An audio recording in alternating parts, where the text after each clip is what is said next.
but it's playoff season. NBA, two conference of the four conference final series in the various sports are over. The Indy 500 just happened. Lacrosse national championships just happened, and college baseball tournament's about to start. So a lot to get to. We also have our college football pro spring top 25 come out. We want to know your thoughts on that. Post that on Instagram. I'll mention that again a little bit later. But thank you so much for tuning in. We're going to head right into it. Wyndham Clark wins the CJ Cup at Byron Nelson. He won with a score of 30 under. He was 11 under on Sunday and won by 3 strokes. He missed the cut. PGA Championship was last week. Yeah. Missed the cut at the PGA Championship last week. He's finished top 25 in his previous 3 tournaments. I believe that includes the Masters as well. And he kind of came out of nowhere. I kind of didn't really see this one coming, especially with the surge he was on during Sunday. He was in the mix going into Sunday. I think it was the second to last grouping. But he just came out and just really golfed really well. Back 9, I think he had, it was 6 birdies or 5 birdies and an eagle.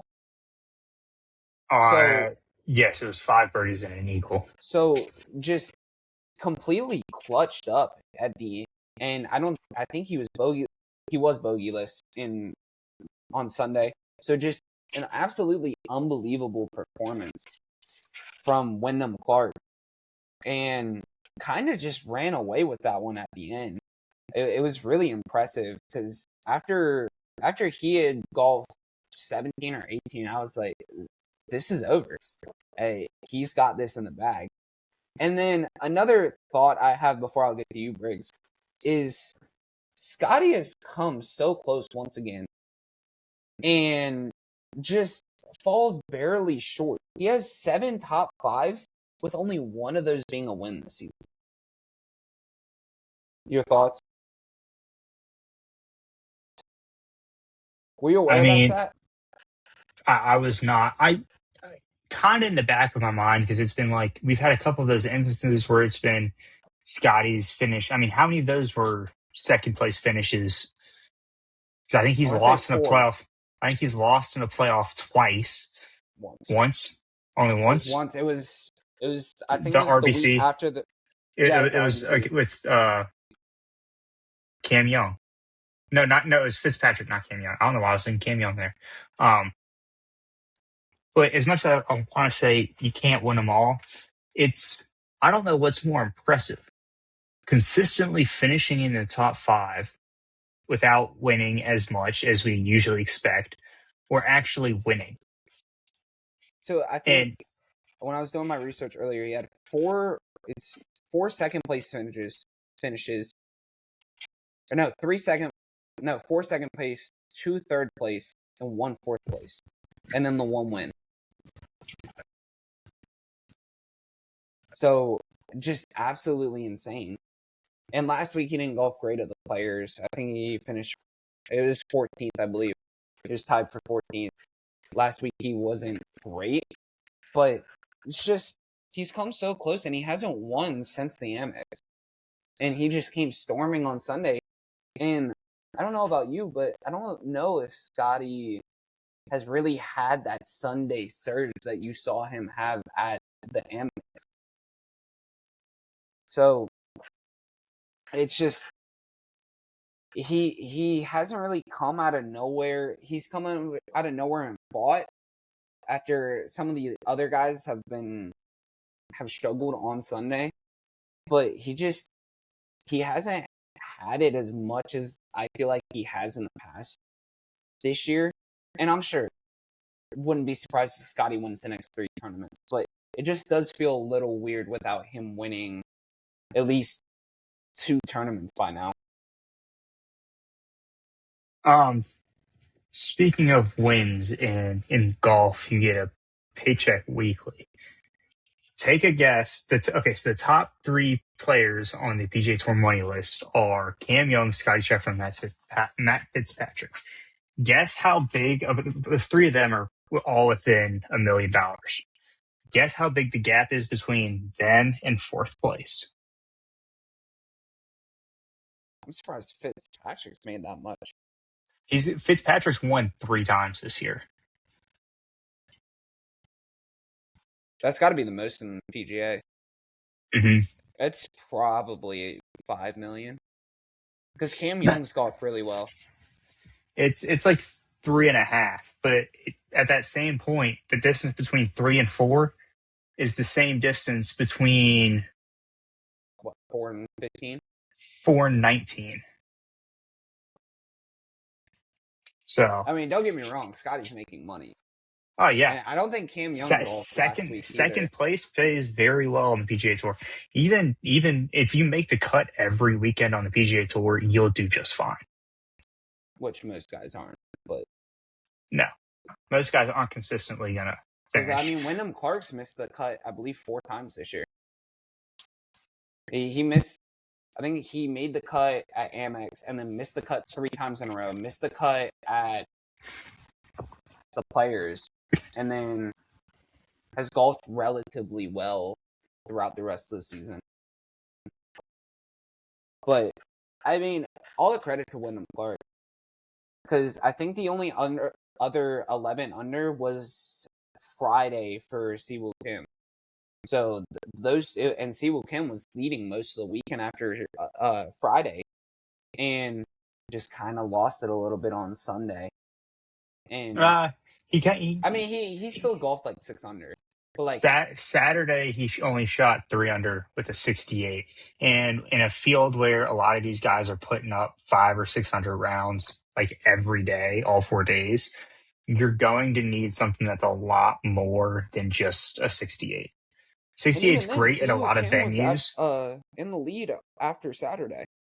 Yeah, and I mean that's just because he had built up so much of a lead in the first 2 days, but to not have that cushion, and golf's very much a momentum game. Once you kind of lose it, you lose it, and it's very hard to get back. And so kind of going in, and you have the pressure of the clubhouse lead going into Sunday, and then you kind of came out, and I don't want to say slid because 68 is still fantastic, but you underperformed for what you were expecting. It's very hard to kind of get in your head and be like, okay, I've really got this. Like you had the devil on your shoulder sitting there being like, oh, it's coming. But yeah, that might be Scotty on your shoulders telling, hey, I'm coming on Sunday. Yeah, that would be a very or Wyndham fitting Clark this case. But moving on to some lacrosse, which I think we maybe talked lacrosse once on this podcast, but I do think it is of note when a championship is won in a somewhat major sport. Northwestern won the women's lacrosse national championship 14-11 over the North Carolina Tar Heels. First off, I watched the game. What a game. It was kind of back and forth throughout the entire game. And Northwestern just caps it off with 5 unanswered in the fourth quarter to win 14-11. They held North Carolina in that very high-powered offense scoreless. And to note on this Northwestern team, their head coach, and I forgot to write it down like a moron, but she has now won the most national titles in women's lacrosse ever. I think it's her 7th or 9th, one of the two. It's one of those odd numbers. And Northwestern lost to a okay Ohio State team in their conference opener. I mean, Ohio State's not bad. I think they're like 20th, but they weren't good enough to make the tournament. And if I'm not mistaken, but I mean, just won 14 straight, which is a NCAA record. Winning 14 straight en route to a national championship. They were 17-3 throughout this season, so just a great season for Northwestern. And I will give UNC their flowers. They fought. They'll be back. They still have the superstar in Chloe Humphrey. She's a sophomore, and she's about to win her second Tewaaraton, which is the best player in lacrosse, in women's and men's lacrosse. So she's about to win her second. She broke the record for goals with 111. So UNC will be back. I think the game of lacrosse, especially with the women's lacrosse league, is going to grow, especially on the women's side. So that does make me happy to see as someone that played Briggs. I just have one question. I don't really watch lacrosse in general, let alone women's lacrosse. What is with them throwing their stick every time they score? I was Like It was really genuine bad. question. I have It was no really idea bad. because It was my really younger bad. brother plays lacrosse. I go and I'll travel to some of his tournaments to watch him play, and they don't do it. I'm just so confused. Like they score, and all of a sudden, woo! There goes the stick, Well, 40 Chloe feet Humphrey that did way. it like twice in the third quarter. And then and my thing is like, if you've ever played lacrosse, you know those heads are not like the greatest. Like if you bend it just one fraction of an inch, your throwing is going to be off. I don't know how women's lacrosse sticks are. I've never used one, but I don't know. I would not be throwing my stick on the ground, but especially, and God forbid that makes something off. But they don't bend their heads as much as men's lacrosse players do. But moving on to the men's side of things, in a not so great game, Princeton won their first national championship since 2001, and I was watching this game on Monday morning, and Notre Dame got off to a quick start, scored 3 goals in the first 5 minutes, and went up 3-0. And it looked like Princeton wasn't prepared for the offensive attack of Notre Dame. And then it just domination kind of creeped in. They tie the game up 3-3 at the end of the first. And then they score 11 straight to end the half, and then 8 in the second quarter to go up 11-3. And I'm like, oh my gosh, this is a splattering in Charlottesville. Lacrosse is one of those games where you can come back from 8 down, but that is a historic run in the national championship game. I thought goaltending was exceptional on both sides. Both goalies were over 50%. They were both pretty good. Matticelli, I think is the goalie's name for Notre Dame. He faced 36, only gave up 16. Croddick for Princeton, he faced 22 and only gave up 9. So both goalies I thought were really good. And unfortunately, it wasn't as good of a game as we had hoped. But Princeton kind of shut down Notre Dame's bid for a third national championship in 4 years. I'm gonna be completely honest. Didn't watch the national title game. I did see, I will say, one of the cooler moments of the weekend, Air Force Academy grad Josh Yago. Don't know how to pronounce his last name. But watching him play for Notre Dame, like watching the highlights of it and like the national anthem and then the flyover, that was pretty cool. He's enlisted or he's commissioned as a second Hmm. lieutenant in the Space Force.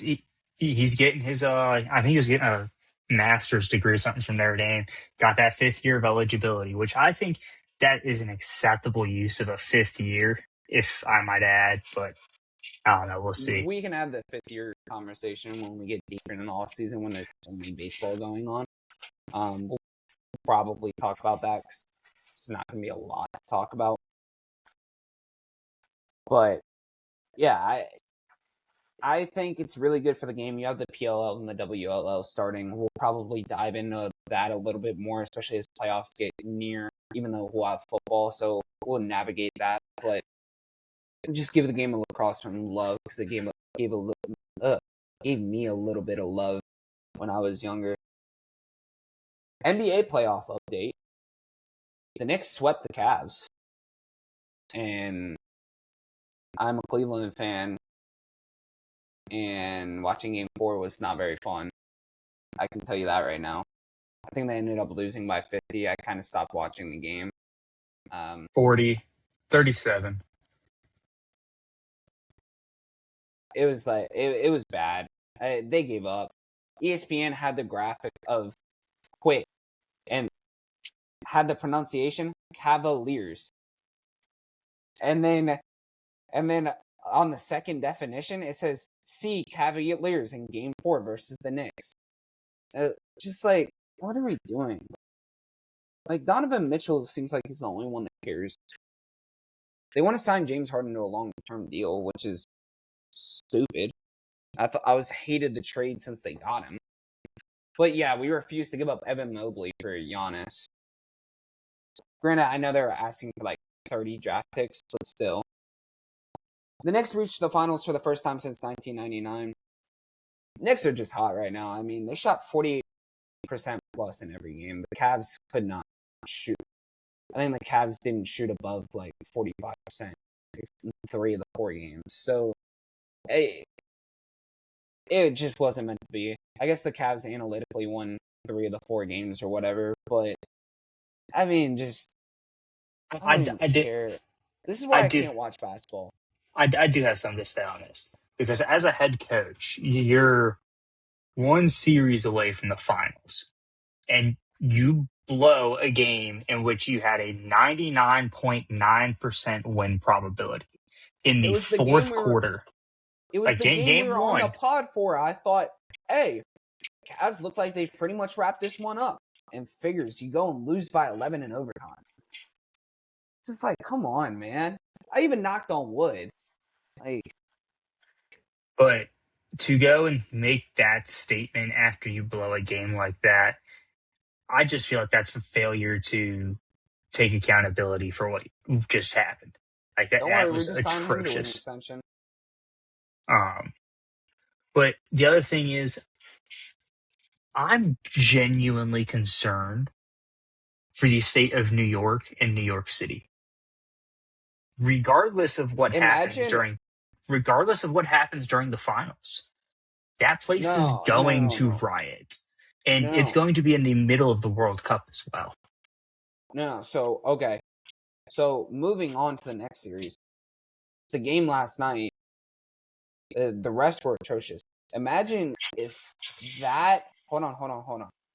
Imagine if that happens to the city of New York in the finals, in Game 7.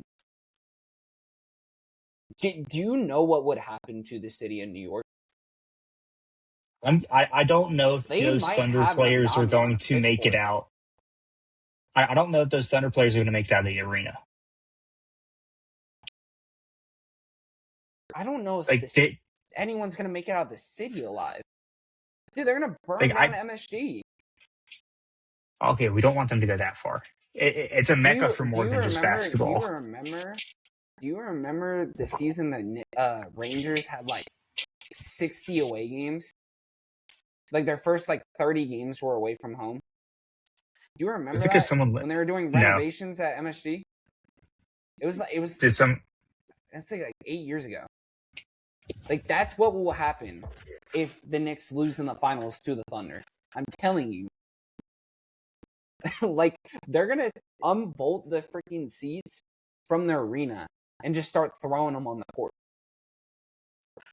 It'll be very interesting to see how that plays out. But speaking of the game last night, and I've got some comments on this.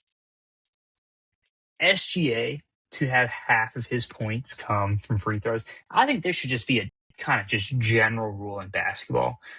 It should be extremely frowned upon for half of your points to come from free throws. Free throws, in my opinion, should subsidize your points. I mean, it should be, how do I phrase this?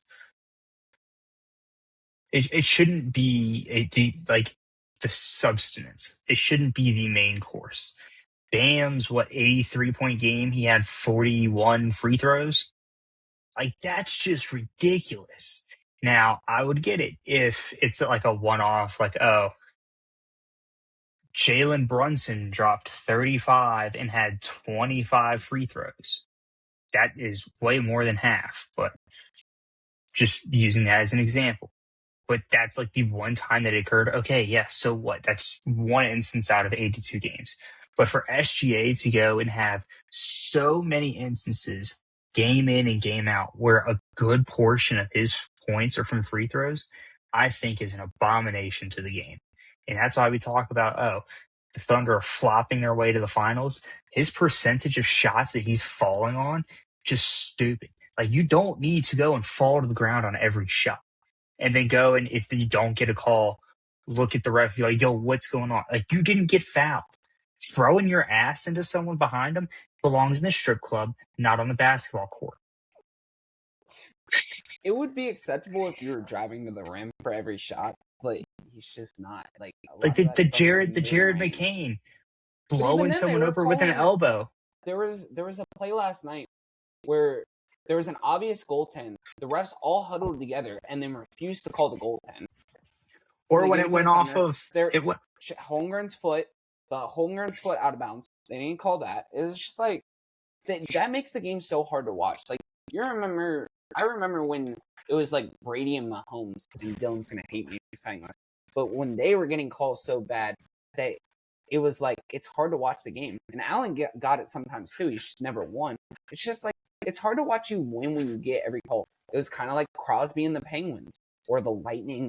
Like, teams that win typically get the calls. It's just how it goes. It's how it goes in sports. As unfortunate as it is, I think part of it is the talent, but the other part of it is maybe there's an outside force pushing it or something like that. I will say, whoever holds the other team's stars better has won the game. I think both the games that the Thunder lost, I don't think SGA was the leading point scorer. And if he was, I think he was when game 4, but he had less than 25.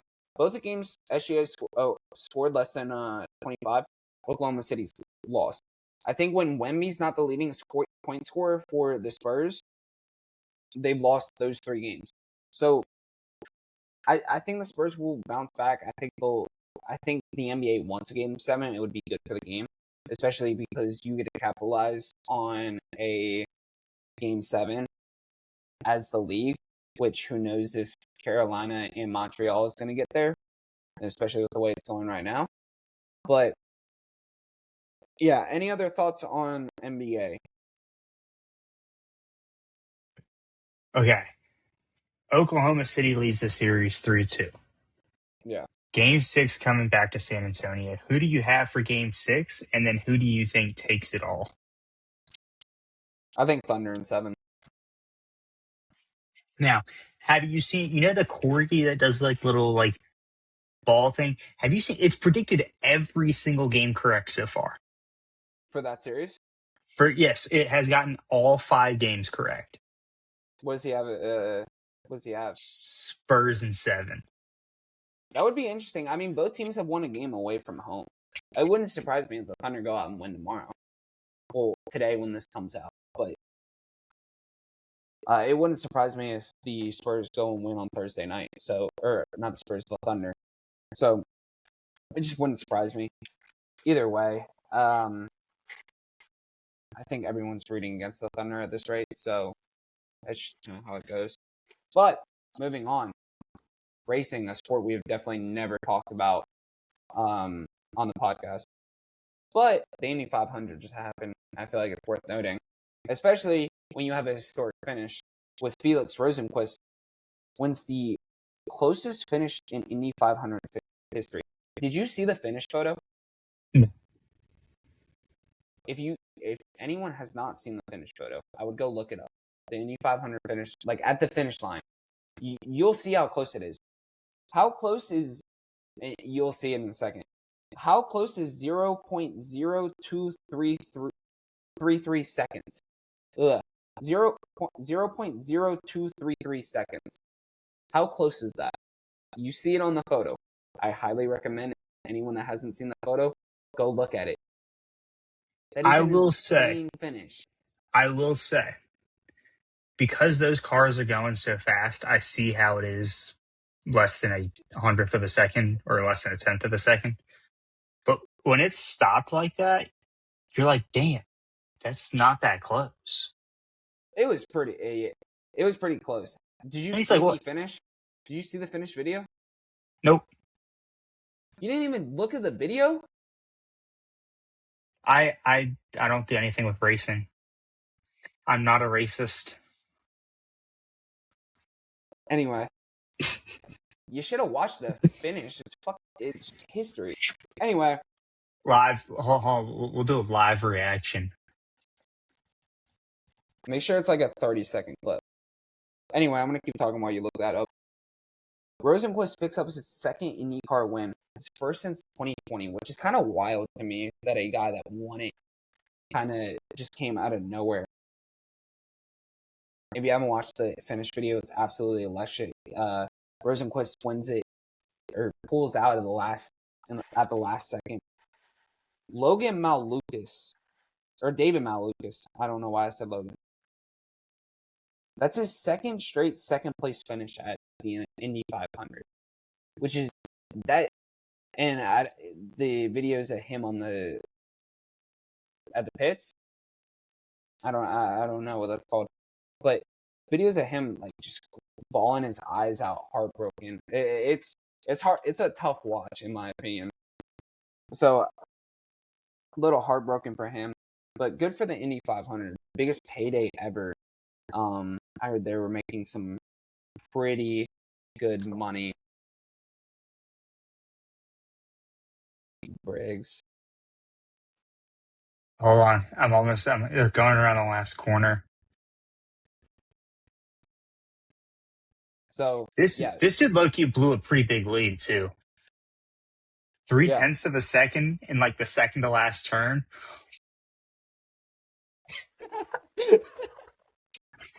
Wow. I can't believe you hadn't seen that yet. The Indy 500 I go happened on. like That 4 dude's days car ago. is the color on his car is cool as shit. It's got that like FDE color. Your face is all the way up at the camera. Okay, I've got 3 screens up here, so when it's Any not the thoughts cameras. of watching? Any other thoughts on the finish?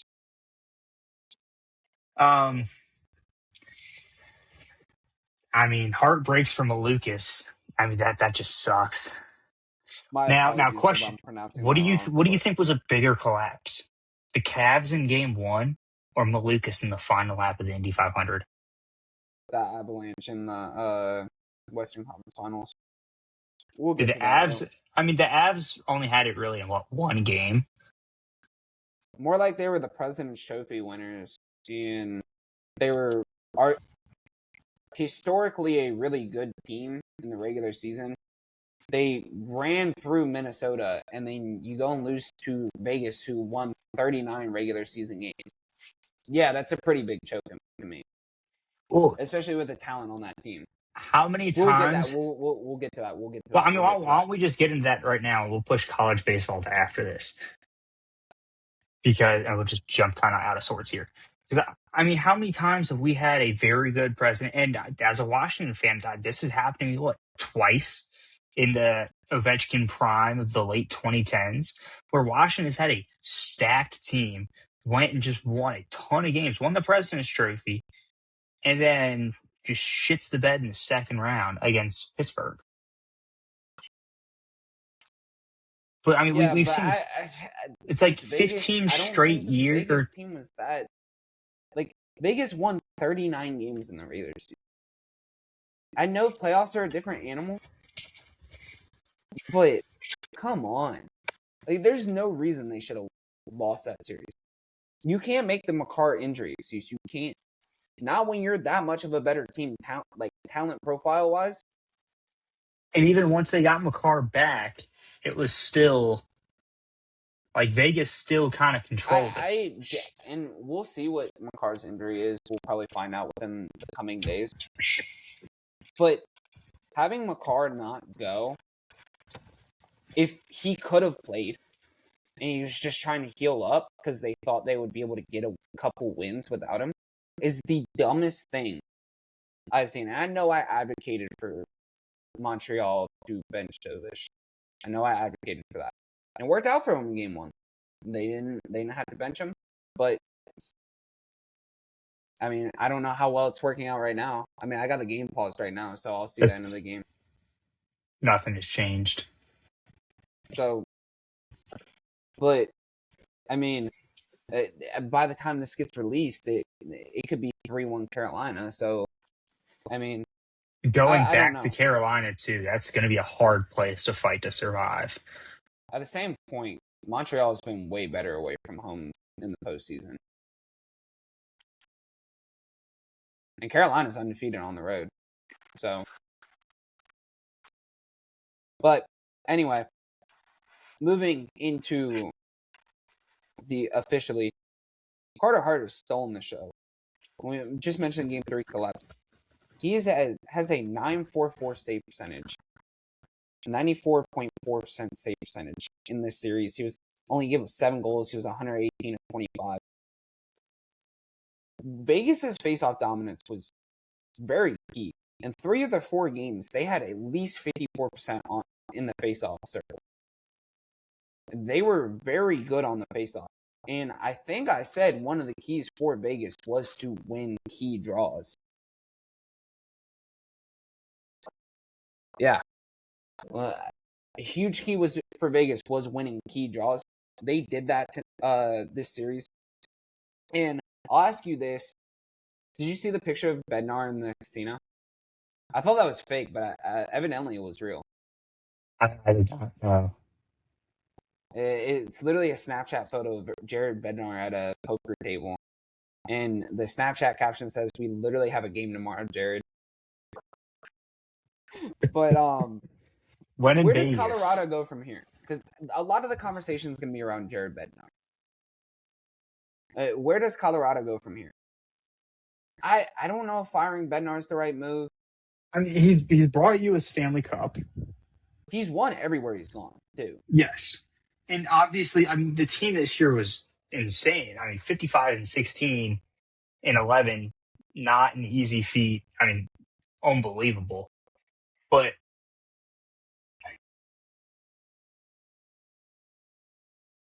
I don't know if this is as much on him as it is. I mean, you talk about why.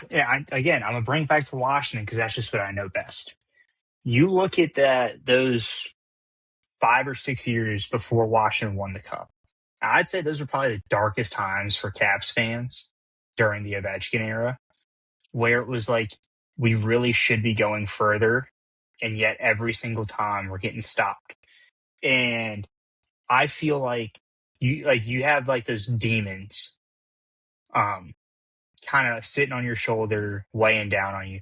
And after the Olympics, McKinnon and his little stuffed animal, I feel like that thing's just been haunting.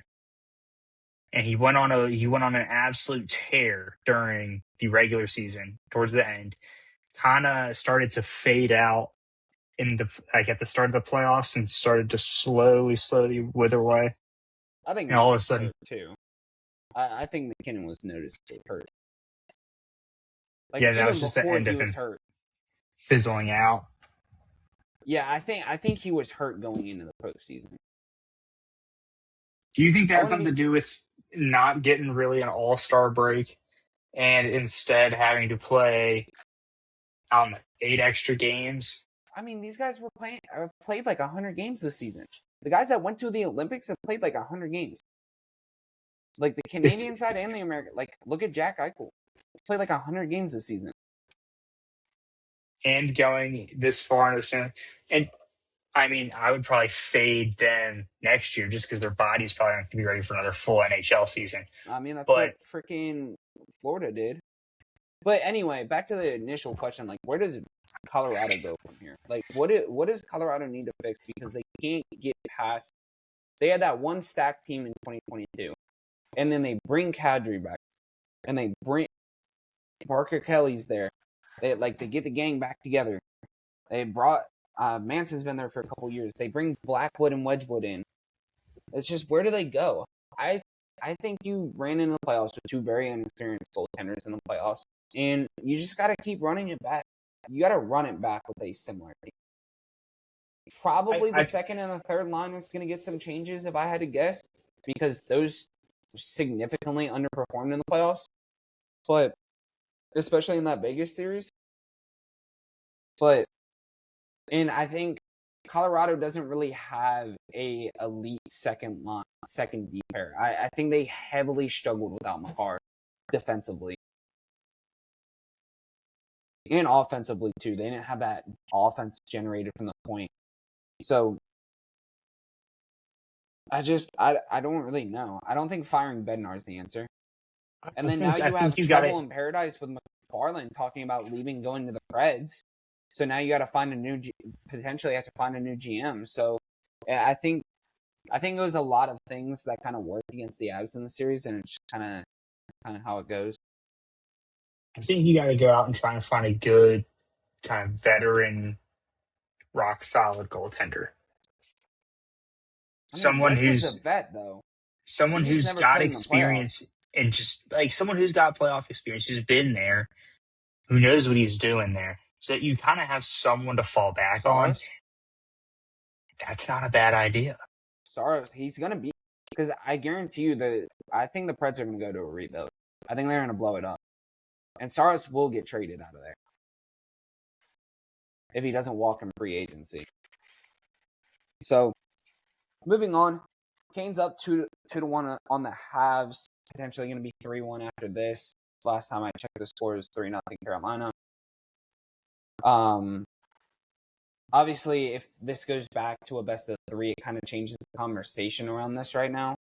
But Dobish has been unreal. You can't ask for much more. I mean, Dobish has just been insane. He's only given up, 8 goals in the series? Not including tonight. Yeah, only given up 8 goals in those 3 games. He's given up 11 goals in 4 games. Yeah, so I don't know what the shot totals are right now, but he's been getting onslaughted. Canes, I thought the Canes have been they played really bad defensively. They were mentally and physically slow in game 1. They've been a lot better defensively since game 1. Didn't have as many mental gaffes. The last 2 games, Montreal is only game 2 and game 3 has only had 25 shots combined, so 12 and 13. And both those games somehow went to overtime. Well, not somehow, by Dobish. And Montreal did a little bit better in game 3 physically. They need more. They need to win the hit battle. And they need to also shoot the puck on goal at least 20 times. Like I said, I don't know. I think they only had 6 shots at the end of the first in this game. I don't know what it's at right now. But like I said, depending on how that game goes, kind of changes the conversation. But as of game 3, those were my thoughts. And this is something that I think we've talked about a lot, is it's hard to, and I mean, this goes for basketball and kind of these other sports. It's hard to win games when you aren't shooting. Like, you take the Gretzky quote, literally, you miss 100% of the shots you don't take. And Montreal has just been missing pretty much 90% of the shots they do take. And I think the big issue for them is Freddie is already a very solid goaltender. Like he's just been rock solid for Carolina in net. And then you go and then you're only able to get 6 shots on frame in the first. They're up to 15 here with about 30 seconds left in the second. So you're not going to be far and away better than the last 2 games. You're not going to be able to get some quality scoring chances when you're only going to be putting up 6 shots a period, maybe. And a lot of those are just kind of I don't want to say flings, but it's all low quality chances from the perimeter. You're not getting too much coming down the middle. Where I feel like this is kind of where Carolina thrives, is they use that speed and I don't want to say connectedness, but very spatially aware. And Carolina will use those bang plays, find a guy wide open in the slot, and usually it's a player like Stankoven or Jackson Blake, and they'll just roof it on you. Well, that and in transition, Carolina was getting done with the stretch passes in the game one.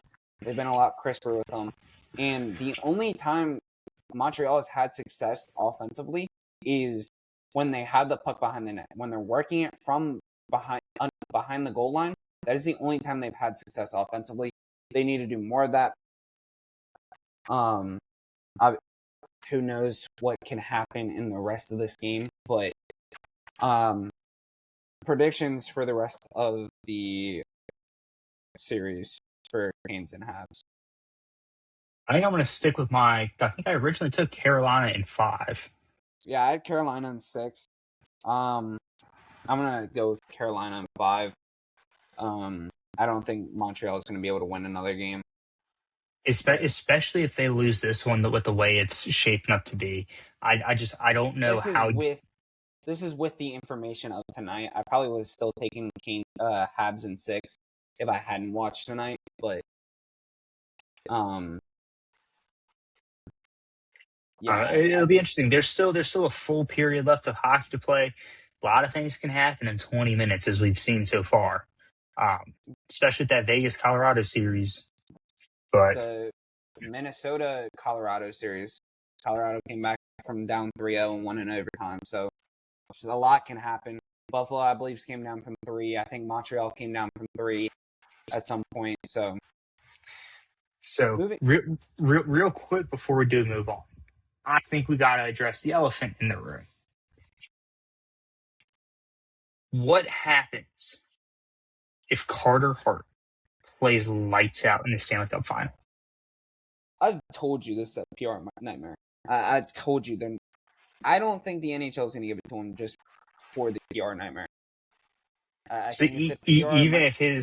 Even if his numbers are better than Bob's were during, because Bob won it when Florida won the cup a couple years ago, right? I think it was like the first try. No matter what you do, there's going to be outrage, no matter what. And the NHL is hoping and praying that if Vegas wins it, which as of right now, I don't think Vegas would, but just say they do, because I think it's going to be Carolina and Vegas in the final. I don't think Vegas can hang with Carolina, to be honest. Like hang as in like win 4 games and out of a second game series. Just don't think it's going to happen. But if Vegas does win it, they're hoping Marner goes off. And that's what the NHL is hoping for. So that way they don't have to make a tough decision. I think it's a PR nightmare because you have people that are low IQ saying that he is guilty of a crime he was found not guilty of. But regardless of your opinion on the situation, there's going to be outrage no matter what if he does deserve it. I just think it's a PR nightmare for the NHL, and I think it's really bad for them to capitalize on because you're going to have casual, low IQ people screaming that he shouldn't even be playing, whatever. But I think it's a PR nightmare that the NHL just doesn't want to deal with from that side, and you know that the people screaming that he shouldn't be in the playoffs are always louder than the other side of it. That's my opinion. That's if we were well known, that would probably get me in trouble. I don't really care. But just for the record, Vegas did sweep Carolina this season, beating them in game 1 4-1 and beating them in game 2 6-3. So it depends on when those games were.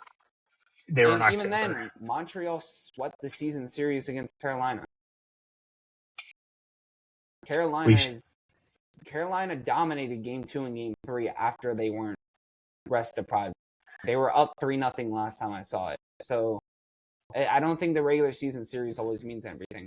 Regular season doesn't mean everything because Vegas won 39 games is going to the Cup final. So we will definitely see. I think there is some information you can glean off of it. I don't think you take it as set in stone, but to say that they can't hang with them, I don't know.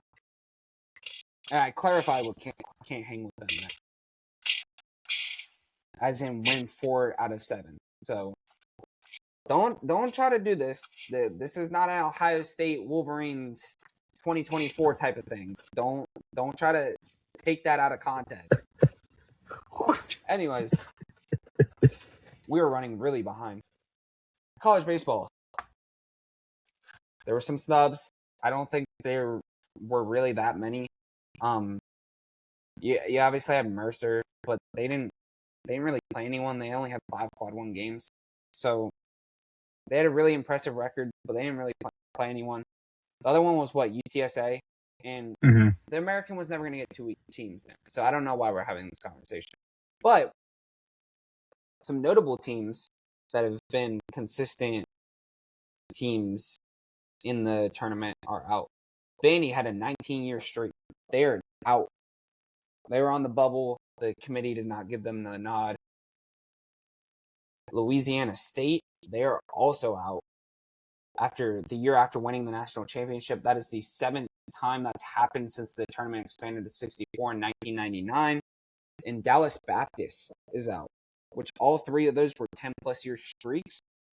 I do think it is going to be interesting to not see all those familiar faces in the tournament, and you have a little bit of new blood, especially getting on to super regionals, right? Yeah. I definitely think that, especially once you get to Omaha too, you're going to get a cycle of new blood in there.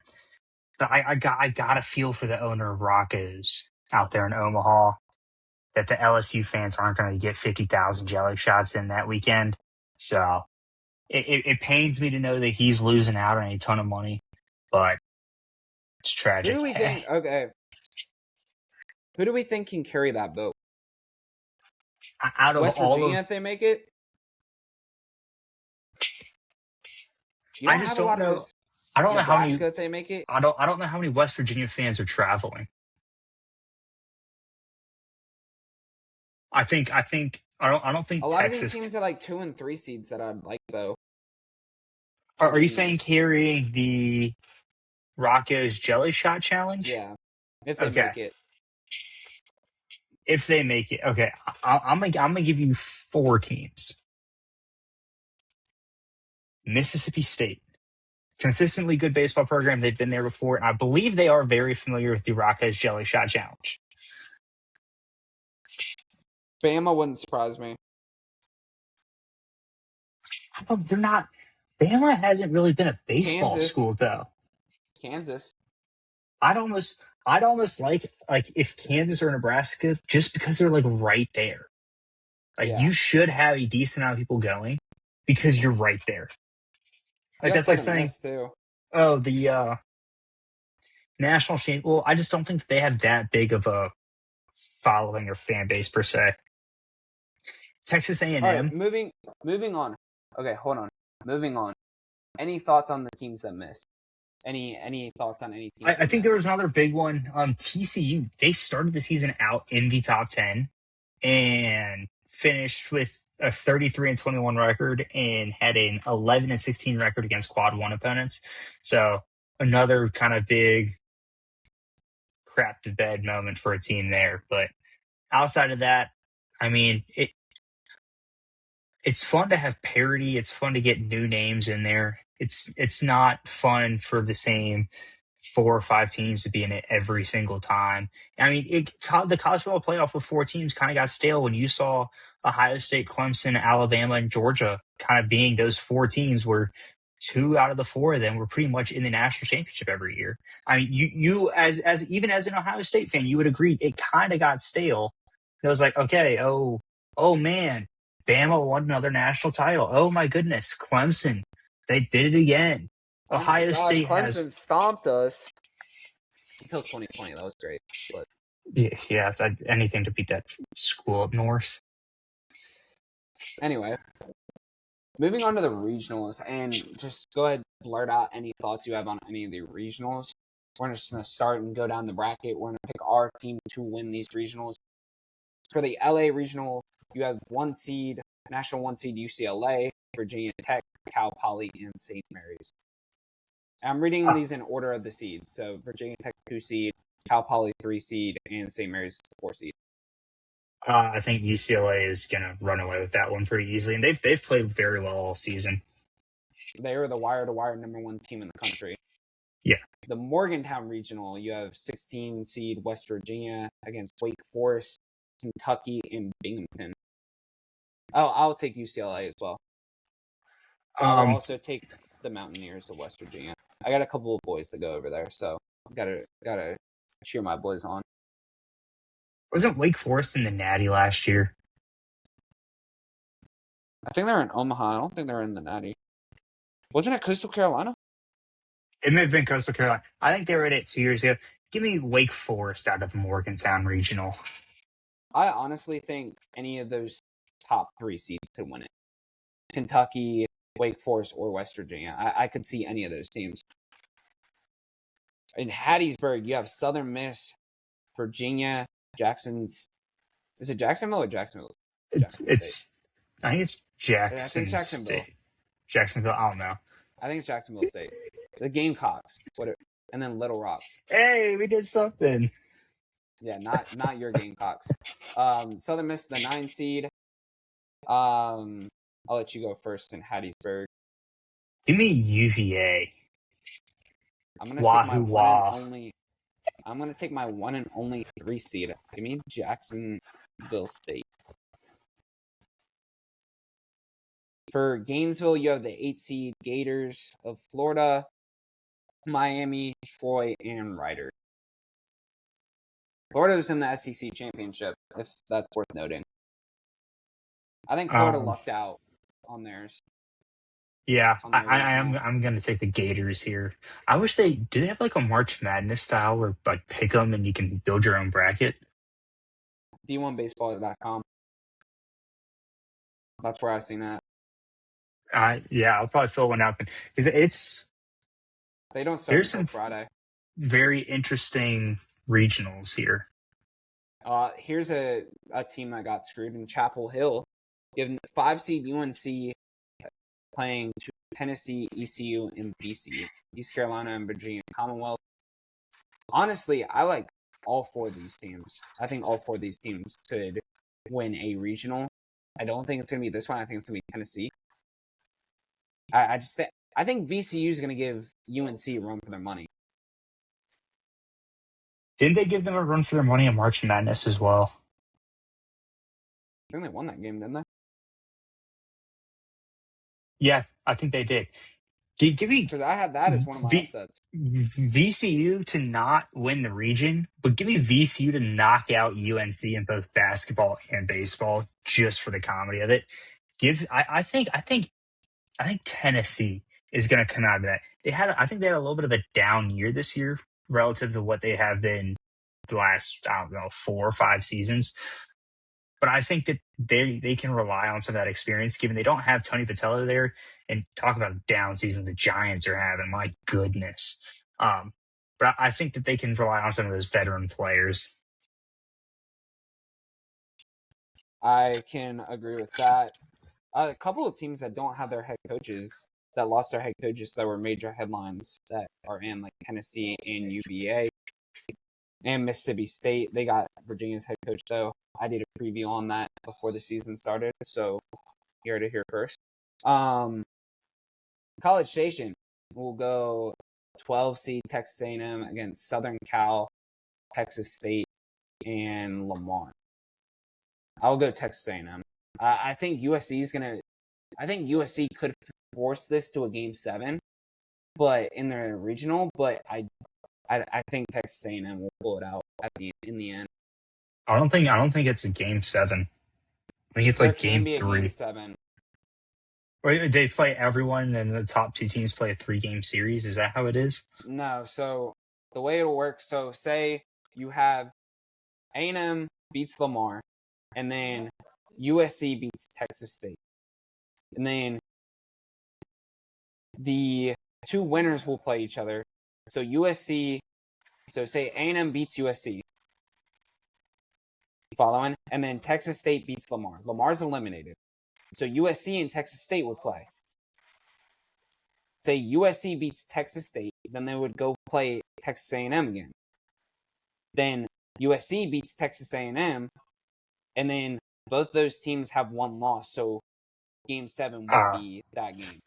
So it's whoever. It's the first. That's the last team to not have 2 losses. Essentially, what it is. Double elimination. So there's could be 7 games in that regional total when I was looking at the regional brackets. So,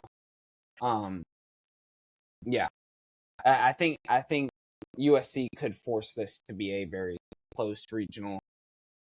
Going to Lincoln, you have 13 seed Nebraska, Ole Miss, Arizona State, and South Dakota State.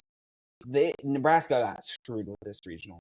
I think they got the worst the worst draw other than the Chapel Hill one of the worst draws. I think it's going to be Ole Miss. And you talk about teams that are hot right now. I don't have their record in front of me, but I mean, I know that they did pretty well in SEC play this season. I will take Ole Miss as well. I think Ole Miss is on a little bit of a heater right now, and I just don't trust Nebraska, man. I just don't trust them. Watching them in the Big Ten tournament, they played well. I just don't trust them. Moving on to the Auburn regional, you have Auburn as the 4 seed, UCF, NC State, and Milwaukee. I'll take Auburn. I think Auburn got a pretty decent draw with this regional. I would agree. Going to Atlanta, 2 seed Georgia Tech, have Oklahoma, the Citadel, and UIC. I will take Georgia Tech by landslide. Yeah, they've been talking about teams that have kind of also been, I don't want to say wire to wire, but they've been kind of the step below where they've just kind of been hovering in that top 10 kind of range all season long. Georgia Tech looks so good in the ACC tournament. Going to Tallahassee, you have Tennessee, Florida State, Coastal Carolina, NIU, and St. John's. I think Coastal Carolina could upset Florida State, but I'll take the Seminoles here. Give me the Chanticleers to come out of Tallahassee, and then Kevin Schnall to leave Coastal Carolina for South Carolina next season. You heard it here first. Interesting take. Oh, I missed Lawrence. You have 15 seed Kansas and Lawrence, Arkansas, Missouri State, and Northeastern. Arkansas looks so good to me, man. That was a bad draw for Kansas in there. Yeah, I'm gonna say I think the SEC, like the top 8 teams, kind of beat up on each other a little bit. So like their record is, I feel like, a little weaker per se than what you would think. Like you have the teams like Ole Miss, Alabama, Arkansas. Those are all extremely good teams, and kind of just rock 'em, socked 'em, punched everyone in the mouth a little bit. And so I think you have a team like Kansas where the Big 12 may not be as deep and didn't have as challenging a road. Come in and you play a team that's been playing top level competition for most of the year and just hit an absolute buzzsaw. Going to Tuscaloosa, you have 17 Bama against Oklahoma State, USC Upstate, and Alabama State. Give me the Cowboys. I think Bama, a very good pitching team, but not a high offense team. Mm-hmm. I think they could get caught by Oklahoma State. I think they get caught by USC Upstate. I'm gonna agree with Oklahoma State there. I think it's going to come down to like a best of 3 between Oklahoma State and USC Upstate, coming down at the end. All right, going to Austin. My national championship pick at the beginning of the year. 6 seed Texas since UC Santa Barbara, Tarleton State, and Holy Cross. Give me the Longhorns. I'm going to concur on that one. Going to Eugene, you have 11 seed Oregon, Oregon State, Washington State, and Yale. Give me the Fighting Ducks.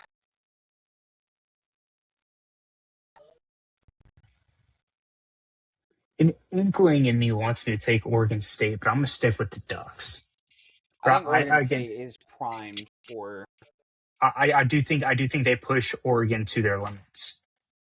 I agree. Going to Starkville, Mississippi State as 14 seed, Cincy, Louisiana, and Lipscomb. I will go with Mississippi State. I think Rocco's needs Mississippi State to come to Omaha.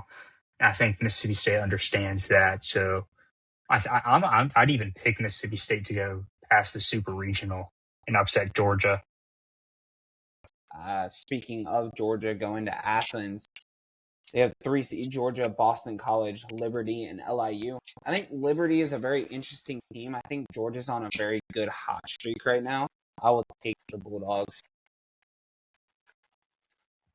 As I just mentioned, I had Georgia moving on, but ultimately losing to Mississippi State. So we'll be back for the. We will be back for the Super Regionals, which I believe are next weekend and the weekend after. One of the two. So we'll go ahead and push that. Next week we will be doing our college football spring rankings. We'll be doing a lot more college football content as the summer goes on. There's going to be a little bit less to talk about actively happening. We'll be talking about football a lot more, giving some takes, and especially as the playoffs go on. So we really appreciate you for all tuning in. We will make sure we touch on the post-spring rankings. If you haven't checked out our socials, please do. It's at no _ BS pod. So please go check those out. Really appreciate it. Please like and subscribe. Comment. Argue with us. We'd love to argue. We're unemployed. We have nothing to do. Even if you're completely wrong, we love to just call you stupid. Whoa. I don't know if I'm calling anyone stupid. But we're not calling you wrong. I will use a plethora of emojis and call you stupid. So if you want me to call you stupid in a fun and loving way, comment on literally love. whatever. It's always from a place of love. Always love. There are other words I would use if it wasn't for love. No, it's all love. It's all love. That's what's so great about sports is everyone has is entitled to be wrong. What's so beautiful about it? So beautiful about our country. Thank you all for tuning in. Really appreciate you, and we will see y'all next week.